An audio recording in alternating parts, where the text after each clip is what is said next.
You're listening to Get Abstract, the world's biggest collection of summaries. This is a summary of Crypto Wars, a book by Erica Stanford. After Bitcoin's advent, people conjured countless cryptocurrencies, which at their peak carried a value of more than $1 trillion. But scant regulation has led to scams and Ponzi schemes that have cost investors billions.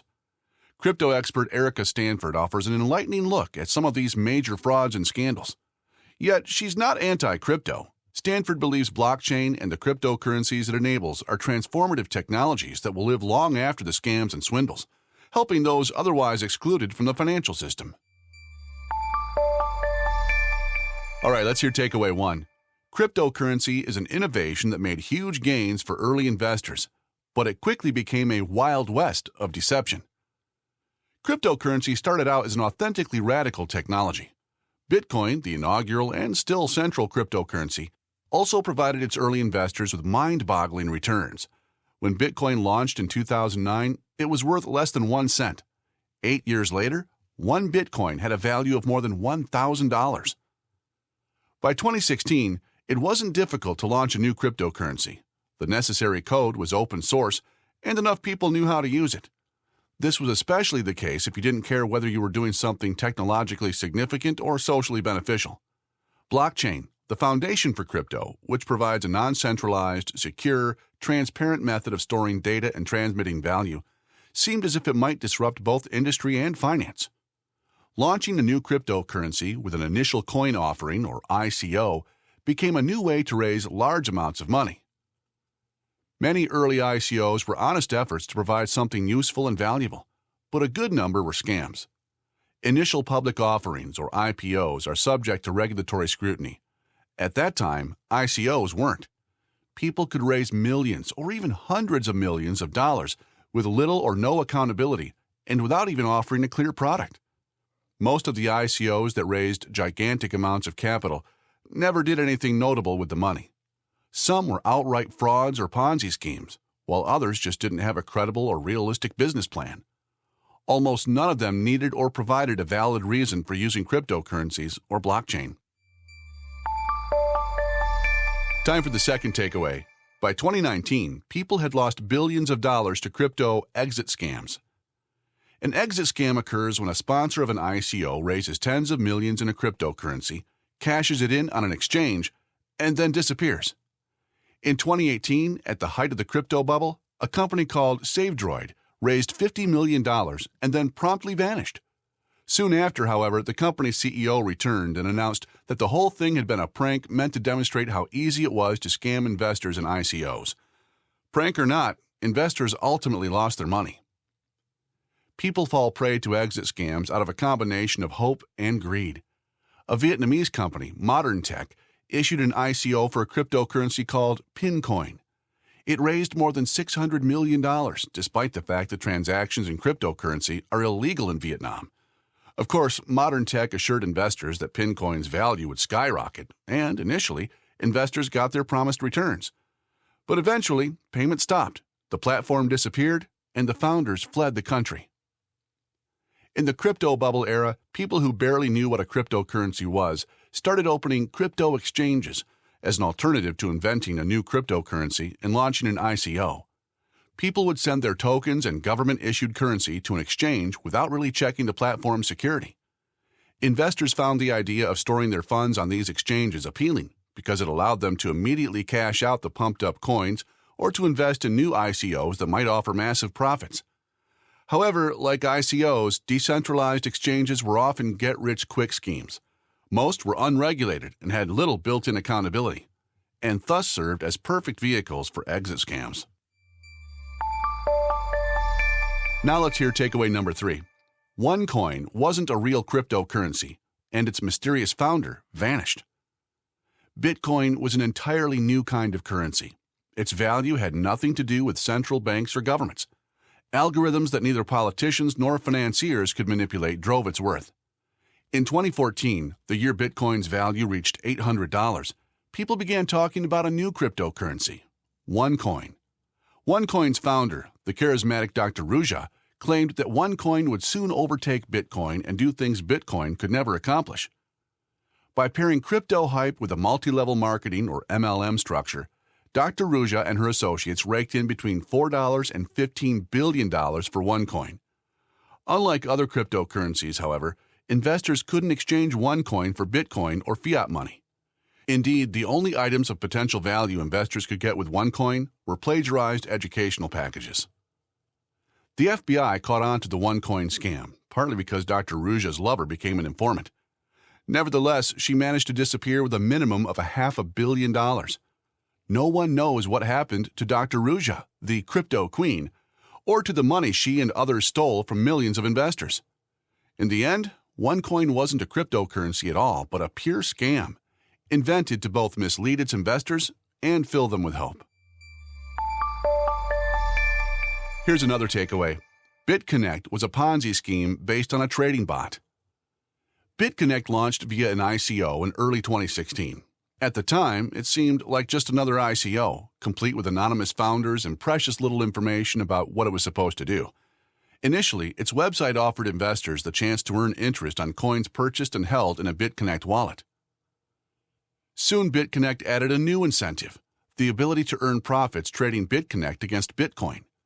Those who used BitConnect didn't have to engage in any trading activity themselves, however. They just had to lend their coins back to BitConnect, and a proprietary bot would do the trading for them. BitConnect promised investors a minimum 90% annual return on their lent coins. They would, however, have to lock up the coins for up to 299 days. It was never clear how this was all supposed to work, but no trader or investment banker can guarantee a return on an investment, much less one as high as the one BitConnect promised. As it turned out, BitConnect wasn't making money on a brilliant trading bot.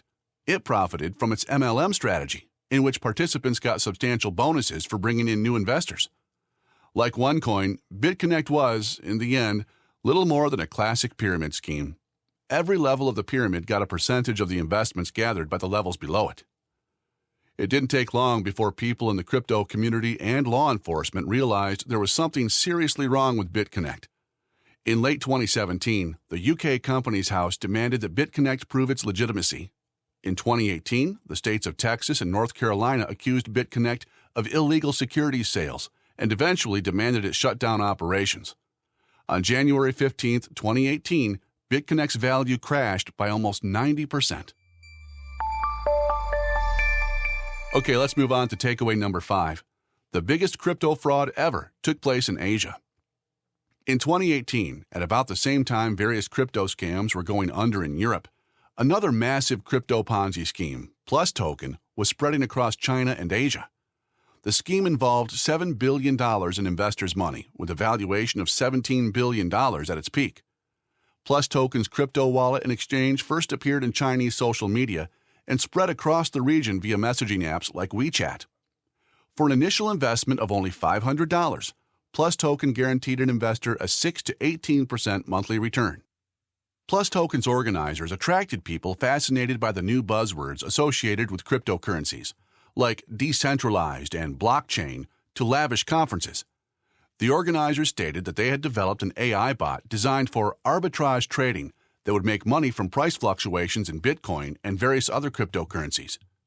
While they claimed the bot would earn profits for everyone who invested, they offered no warning about arbitrage trading's considerable risks.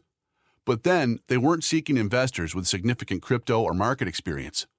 Plus Token probably did provide the promised return on investment to some for a while, but it was never sustainable. By June 2019, Plus Token investors were having trouble withdrawing their money, and soon they couldn't access their holdings at all. An unknown Korean man had purportedly founded Plus Token, so investors demanded South Korean authorities investigate. The Ponzi scheme soon became clear, and Plus Token's principals took off. As they were stealing the last of their investors' money, one founder embedded a message that read, "Sorry, we have run." Here's the next takeaway. Cloud mining became the next big thing in crypto. Bitcoin is grounded in a process called mining. Bitcoin's enigmatic founder generated algorithms that people needed to solve to gain Bitcoins, but early Bitcoins weren't worth much, and individuals didn't seek them to become rich. It was easy to solve the algorithms. When Bitcoin's value rose and its use became more widespread, more people wanted to get involved. the computing power necessary to solve algorithms, or to mine, rose dramatically. Enter cloud mining. Cloud mining companies' pitch was simple. They would use their equipment for mining and pay passive profits to investors. The setup was yet another crypto scam heaven. One such enterprise, BitClub Network, drew investors in with the promise that, for as little as $500, they would gain part ownership of a mining pool and thus access to a steady income stream. In truth, however, that company and others relied on MLM strategies to generate funds. Investors' money went primarily to paying commissions, both to sales and marketing staff and to investors who referred new people to the network. Eventually, a lack of fresh investors brought the Ponzi scheme down, and in 2020, authorities arrested the main leaders. Let's continue. Here's takeaway 7. It's simple to manipulate minor cryptocurrencies markets. Small cryptocurrencies are volatile. Their values soar and plummet. These dramatic fluctuations aren't random. They are often caused by a legal, if dubious, strategy called pump and dump. If you place large enough buy orders for a cryptocurrency, you can raise its value dramatically. Similarly, if you place a sell order, even if it's artificial, you can drag down a currency's value. Many victims of such schemes were naive and inexperienced. Yet the majority of the pump and dump schemes in crypto occurred in full public view, fueled by well-known, influential people. One of the significant influencers for pump and dump schemes was John McAfee, founder of the McAfee antivirus software, which had earned him hundreds of millions of dollars. McAfee used Twitter to manipulate cryptocurrency markets on the back of his renown as a tech guru, but eventually the law caught up to him on his yacht. He was arrested and charged with committing fraud to the tunes of tens of millions of dollars. And now for the 8th and final takeaway. Despite the scams, cryptocurrency is changing the world for the better. In the early 1990s in Northern California, a group of cyberpunks arose that sought to defend people against state incursions. They didn't want the government involved in people's personal lives, and thus able to influence and manipulate them. In that context, in 2009, an unknown person who went by the name of Satoshi Nakamoto created Bitcoin and its algorithms, and in so doing, changed the way people look at money. The many scams and frauds connected to this innovation are secondary. Many people don't use banks, especially the billions living in poverty worldwide. Crypto makes participation in financial life possible for these individuals. Today, crypto is going global on a number of different levels. For instance, PayPal now accepts Bitcoin and other cryptocurrencies. Despite the scams, crypto has the potential to do a lot of good by providing ways of making payments outside the traditional financial system, from which many have been excluded for too long.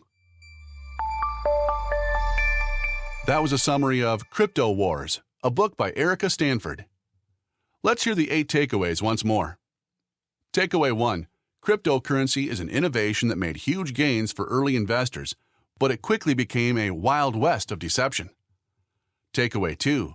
By 2019, people had lost billions of dollars to crypto exit scams. Takeaway 3. OneCoin wasn't a real cryptocurrency, and its mysterious founder vanished. The 4th takeaway, BitConnect was a Ponzi scheme based on a trading bot. Takeaway 5. The biggest crypto fraud ever took place in Asia. Takeaway 6. Cloud mining became the next big thing in crypto. Takeaway 7. It's simple to manipulate minor cryptocurrencies markets. And the final takeaway, despite the scams, cryptocurrency is changing the world for the better. You've been listening to a summary by Get Abstract. For more summaries on this and related topics, visit our app and website,